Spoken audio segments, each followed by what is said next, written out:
Police in Cleveland are searching for a missing 30-year-old emergency medical technician who's believed to be in danger. Lachelle Jordan was last seen at her home Saturday. Her sister realized that she was not in the house after putting Jordan's 2 children to bed. She says Jordan also left her cell phone behind. Meantime, the house Jordan was living in was shot at on Sunday, and she was expected to testify in a rape case today. Dan DeRose is joining us now. He's a reporter with our CBS affiliate in Cleveland. These are such strange circumstances, because she was supposed to be just running out to her car, right?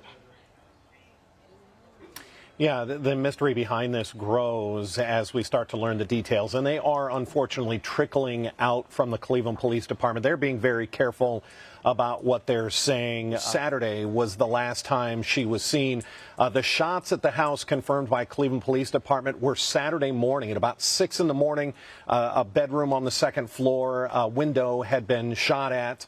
And then it's 12 hours later, 6 o'clock at night, that she goes out to her car, tells her sister, her twin sister that she lives with, that she's just going out to her car to get something. It's a couple of hours later. Her sister goes up to make sure that the 2 children, that Lachelle Jordan's 2 children, are in bed, and that's when she notices that Lachelle is gone and hasn't been seen.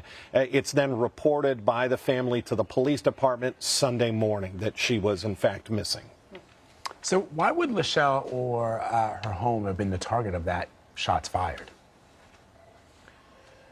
Of course, that is part of the mystery. What we do know is this connection. She is listed as a witness in a potential upcoming rape trial. The date had not been set for that trial. A 65-year-old Michael Stinnett is accused of rape.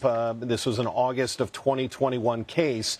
The final pretrial was supposed to happen on Monday. Is that a coincidence that she went missing 2 days before the pretrial? We're not sure. Now, here in Ohio, in a pretrial, generally witnesses are not present. You may have the defendant, you'll have the state and the defendant's attorneys and the judge.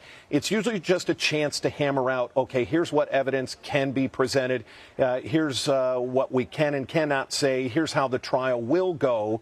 And then at the end of that pretrial on Monday, they would have set a court date. Now, the fact that Lachelle had been reported missing, that was brought up in that pretrial on Monday, that the state and the defense put in a process, a motion to delay the final pretrial because she was missing. But at the same time, Michael Stinnett, the defendant in that rape case, he was rearrested on Monday. Cleveland police are not saying he has a connection to Jordan's disappearance, but he was rearrested for violating a protection order and while committing a felony and menacing by stalking. We can't read into that at this point, but it's very interesting when you are brought up on charges for any kind of crime, especially when it's against a victim. You are told very early on you are not allowed to have any contact with a witness in the case, with the victim. We're not sure